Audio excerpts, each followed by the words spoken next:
One thing I've come to learn is that we as human beings have a world of untapped greatness inside each and every one of us. The kind of greatness that makes us powerful, courageous, and everything else we've longed to be.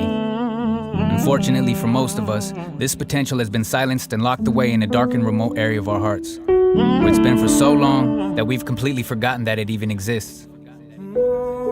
So we make excuses for everything that's negative in our lives, for why we can't do things, for why things are the way they are, and we allow this negative way of thinking to grow and feed on everything else that's actually good. And as a result, we become unhappy. Unhappy with life, with others, with our current situation, but most of all unhappy with ourselves, to the point where nothing is ever good enough. And we continue to live this way, believing there is no other way for us to live, because we were destined to be miserable, right? Do you feel the world is against you? And do you ask yourself why the universe keeps sending negativity your way?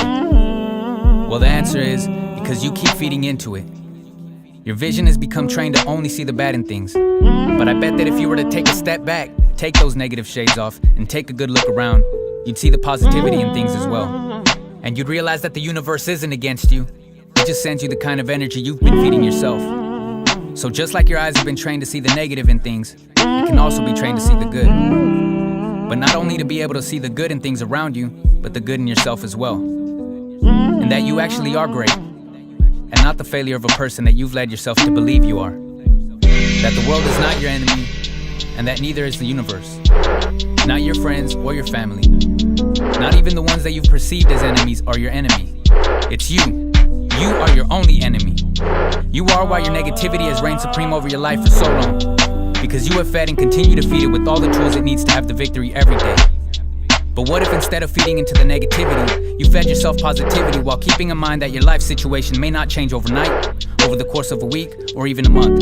Because it takes time to get to where you want to be, just like it took time to get to where you are today. What kind of changes would occur if you started doing what you know you need to do? It's time you acknowledge that your life is the way it is, only because you've either allowed it to be, or because you've made it that way, through your actions or lack of it. The good news is that the past doesn't have to define your future.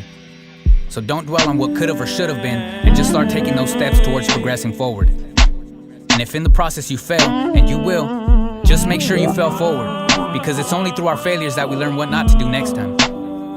People will try to discourage you and throw you off course, but just remember that they don't matter. That it's you and your self-belief that'll allow you to get to your promised land. So if you're tired of where you are in life and of the person you've become, then put aside your fears and find it in you to search for that greatness inside. That greatness that yearns to run rampant in your life, because it knows who it is, it knows who you were, and it knows who you can be.